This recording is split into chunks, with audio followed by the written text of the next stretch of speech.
ইনশাল্লাহ ভিসা হবে থেকে কল দিছে। নবী ভাইয়ের সাথে কথা হয়ে যাইতেছে। কল দেওয়া কইছে যে আপনার একটা সিদ্ধান্ত রেডি হয়েছে আইসা নিয়ে যান। সিদ্ধান্ত রেডি হয়েছে, যাকে রিজেক্ট করে তাকে কখনো কল দেয় না। ইনশাল্লাহ কালকে নবী ভাই আমার ফোন দিয়েছে বলে বলছি ভাই আল্লাহর উপর ভরসা করে কইতেছে ইনশাল্লাহ ভিসা হবে থেকে কল দিছে। তিরুদল বলে কল দিছে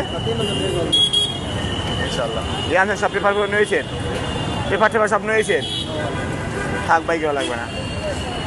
নবী ভাইয়ের সাথে কথা হয়েছে, আমাদের কথা হয়েছে আধা ঘন্টা 1 ঘন্টা আগে।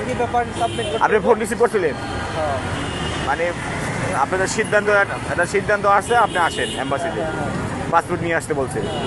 তাহলে ইনশাল্লাহ বাইরের জন্য সবাই দোয়া করবেন। ইনশাল্লাহ বাইরে কল দেওয়া হয়েছে, বলছে যে একটা সিদ্ধান্ত হয়েছে, আপনি পাসপোর্ট নিয়ে আসেন। তার মানে যাদেরকে রিজেক্ট করা হবে তাদের কখনোই কল দেওয়া হয় না। আপনারা মনে রাখবেন, যাদেরকে রিজেক্ট করা হয় তাদের কখনোই কল দিয়ে বলা হয় না পাসপোর্ট নিয়ে আসেন।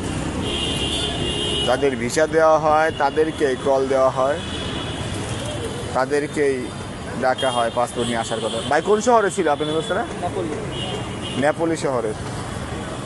যাক আলহামদুলিল্লাহ, নেপোলি শহরের ভাইয়ের সাথে 3 জন আছে। আশা করি আজকে জমা দিলে 2-4 দিনের মধ্যেই, কালকে তো বৃহস্পতিবার না, তাহলে সময় আবার রবিবার দিন পাইতে পারেন। 2 দিন 3 দিন লাগে ভিসা পাইতে।